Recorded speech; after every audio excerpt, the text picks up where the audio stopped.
Assalamualaikum warahmatullahi wabarakatuh. Nama saya Muhammad Ridho dari kelas 10 Multimedia 3. Di sini saya menjelaskan kegiatan pembelajaran 1, sistem pembagian kekuasaan negara Republik Indonesia.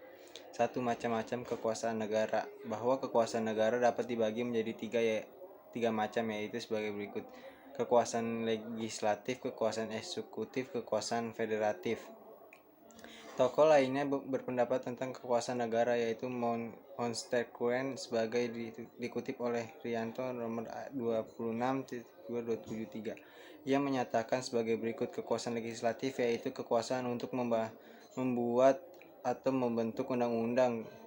Kekuasaan eksekutif yaitu kekuasaan untuk melaksanakan undang-undang. C. Kekuasaan yudikatif yaitu kekuasaan untuk mempertahankan. Yang kedua, konsep pembagian kekuasaan di Indonesia. Penerapan pembagian kekuasaan di Indonesia terdiri atas dua bagian, yaitu pembagian kekuasaan secara horizontal dan pembagian kekuasaan secara vertikal. Pembagian secara horizontal adalah pembagian kekuasaan secara horizontal, yaitu pembagian kekuasaan menurut lembaga-lembaga tertentu. Yang kedua, pembagian kekuasaan secara vertikal. Pembagian kekuasaan secara vertikal mineral sebagai konsekuensi dari diterapkan asas diskriminasi di Negara Kesatuan Republik Indonesia. Dengan asas tersebut, pemerintah pusat menyerahkan Indonesia dengan asas wewenang. Sekian ringkasan pembelajaran 1. Kegiatan pembelajaran 2. Kementerian Negara dan lembaga pemerintah non-kementerian. Poin-poin modul.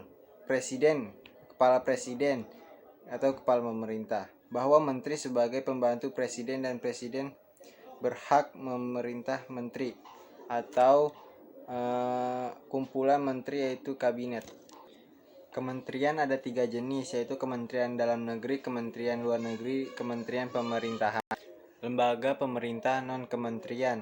Lembaga pemerintah non-kementerian atau LPNK, yang kepanjangannya Lembaga Pemerintah Non-Kementerian, yang